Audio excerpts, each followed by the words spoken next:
There's a famous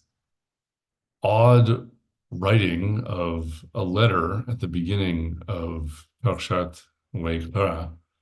the first parsha in the book of Leviticus, where the word VaYikra, which means "and he called," is finished off with a letter Aleph that's not written in the normal way in the Torah script, but is sort of diminished or small or incomplete. And there are more famous midrashic explanations for why this tradition exists in the writing of the Torah, but I think that it's not far from the surface to try to derive our own explanation from the text. If we just think a little bit about this word "vayikra" and what it might mean, that there's something kind of unstable about it, or incomplete, or not normally uh, written down. And I think that it's not unfair, even with knowing nothing else about what this has to do with, to ask whether the Torah might be provoking us to consider the possibility of what it would change if that letter were a different letter, right? Certainly, if that letter weren't there at all, and there's a famous midrash about that possibility. But also, perhaps, if it were a different letter, like perhaps a letter that has a relatively similar sound to the Aleph that appears there, such as the letter Ain. And then that's the case that I think we'd like to consider today. But even before jumping into that, once you start thinking in terms of differences between how you write words in the Torah and replacing letters, and you're at the beginning of Sefer VaYikra, which is a book that describes in detail the laws of how to perform all the sacrifices in the temple, you start to realize this might indeed be an interesting issue, because the question of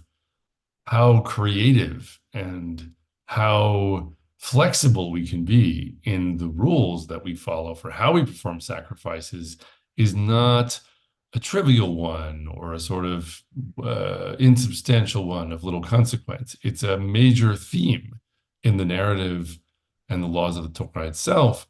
that the laws of sacrifices have to be very punctiliously observed, and that this is not something that you can mess around with creatively. We know, for example, famously, that the sons of Aaron, Nadav and Avihu, when they bring in Esh Zara, a strange fire that was not commanded by Hashem, as an offering in the Mishkan, they are themselves consumed by the fire. And so this is, in the eyes of the Torah, a matter of life and death. And we don't want people just winging it based on their general sense of what the Torah was getting at the level of the gist. When it comes to the matter of how the laws of the sacrifices are to be observed, we want every I dotted properly and every T crossed, so to speak. We want every detail perfectly accurate and observed with, as we said, punctilious care. And the reason for that perhaps is obvious, and certainly is demonstrated in the example of Nadav and Avihu, that when you start getting creative with sacrifices, what the Torah wants to tell us is that is a fast path to human sacrifice. And obviously, we don't see the direct mechanism of that in the case of Nadav and Avihu, because the narrative delivers the consequences, so to speak, as a direct expression of the divine will. But when we step back and think about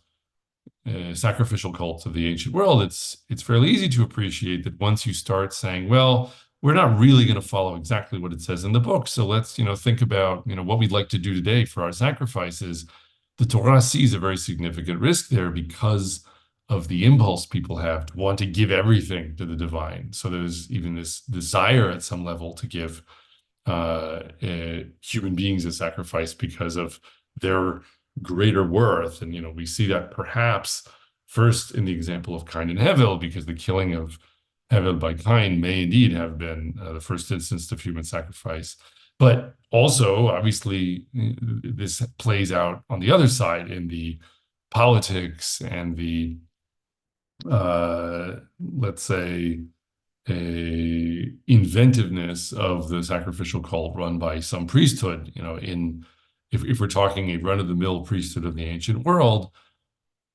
the possibility of asking for human sacrifice is about power, and it's about who gets to ask for what and when, and how that makes them powerful over the rest of society. And so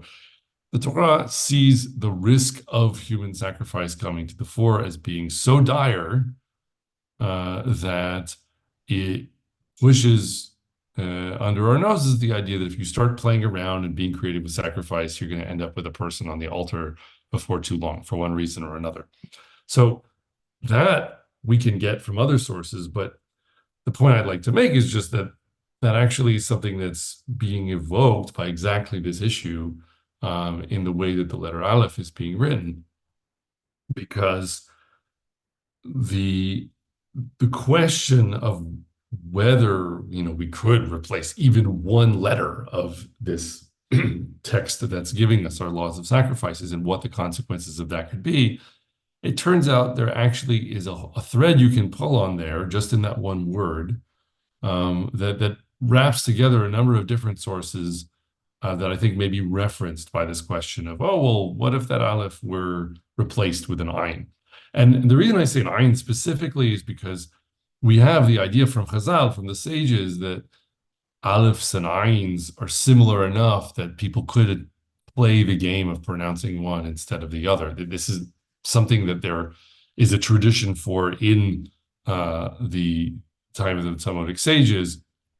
that there were people who played the game of reading alephs as ayins and ayins as alephs. And it would be hard to say that without having it from Chazal, because people might want to make an issue out of, oh, really, aleph and ayin are not so similar, and why would you get them confused? But I think that even without that source from Chazal, if you look specifically at uh, the binding of Isaac, the Akedah of the son of Abraham, Isaac, who is bound and almost offered as a human sacrifice on Har Moriah, there is a lot of play with exactly that kind of a switching. Like if you read that passage, it's just replete with words that somehow involve aleph or ayin or both of them in different versions in the same word. It begins v'har hadvarim ha'ele, after these things, ha'ele. And granted, there are lots of ha'eles, but we're actually in a part of the text where we've recently been made to realize that the word ele could also be like the word uh, the same letters, Aleph, Lamed, Hey, but pronounced differently to mean an oath. And also the command that's given to Avram when he's being told perhaps to bring to bring Yitzchak as a sacrifice is "V'ha'alehu sham le'olah," that you should bring him up on the mountain, but also maybe you should make an olah out of him. You should make an elevation offering out of him. And with ha'alehu and ha'ele, again, it starts to be very similar words other than the switching of aleph and ayin. And in that same passage, interestingly, the word VaYikra, and he called to him, appears multiple times, and it's at these turning points that it's about saving Yitzchak from being sacrificed. So at the moment where Avram is almost about to perhaps perform the sacrifice of Yitzchak, there is this key moment where it's VaYikra elav malach Adonai min hashamayim vayomer Avraham vayomer hineni. Right, so that's the moment where the malach calls out to him, and then it's shortly afterwards VaYikra malach Adonai el Avraham shenit min hashamayim, and in between there's a VaYikra Avraham shema makom ahu Adonai yireh. So there's a lot of repetitions of the word VaYikra, and the reason I think that maybe wouldn't be enough to pull on its own, but when you consider now that you're already, dealing in this space where there's a certain amount of a bunch of words like ha'ele and ha'alehu, where we're switching between aleph and ayin perhaps, and the text is kind of reminding us of the similarities of words and asking us this question about how well do you understand what's being commanded, right? Was Abraham being asked to sacrifice Yitzchak or not? And does that depend on how he's reading the word with ha'alehu, right? So all of that is there in the subtext of the source. And once we're thinking about switching aleph and ayin, VaYikra with an ayin is also relevant to this same discussion. The reason is because it means, and he tore, and the actual appearances of the word VaYikra are quite connected with the idea of loss of your child or even human sacrifice. So in the text of Chumash itself, the first instance of VaYikra is when Reuven returns to the pit where Yosef was being kept, and Yosef isn't there anymore. And so it's this loss of Yosef, loss of a child, and it's VaYikra et begadav, and he tore his garments. And you have other instances like this, where people are expressing mourning, and it's often about the loss of a child. And once you get into Sefer Shoftim, that gets even more explicit. Why? Because we have the case of Yiftach, right? The Shofet, who said in a scandalous and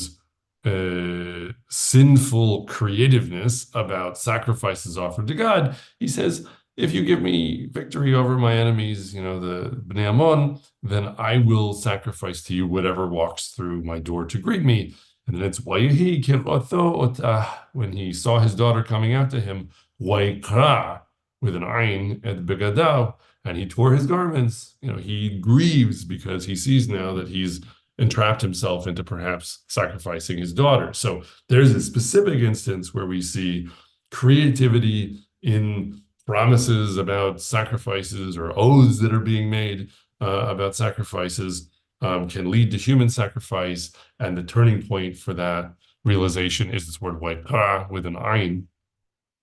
Whereas in the instance where Hashem is telling Avraham, don't sacrifice your son, we have an aleph word, vayikra, that is shifting things away from that sacrifice, when the whole thing started off with an ayin word, that you should make an elevation offering out of him. So going back again to the beginning of Sefer VaYikra, I think the point is that we are beginning to study the laws of sacrifices, and at that exact moment, Torah wants to call our attention to the detail of each letter, and not just to say, all right, look at how everything is written very carefully, but to say, if you mess with even one letter, that might be the difference between the VaYikra of don't sacrifice Isaac to the VaYikra of Yiftach sacrificing his daughter. And that means don't gloss over details, don't be creative, don't be sloppy, be careful, be disciplined, and make sacrifices to Kadosh Baruch Hu only according to the laws that he gave you, and that will spare you tragedy and guide you towards proper service of Hashem. We would like to encourage our viewers to share these videos with friends and send in your responses. If you would like to obtain Birkon Nusach Eretz Yisrael or invite the rabbi for a speaking engagement, please email us at office@machonshilo.org.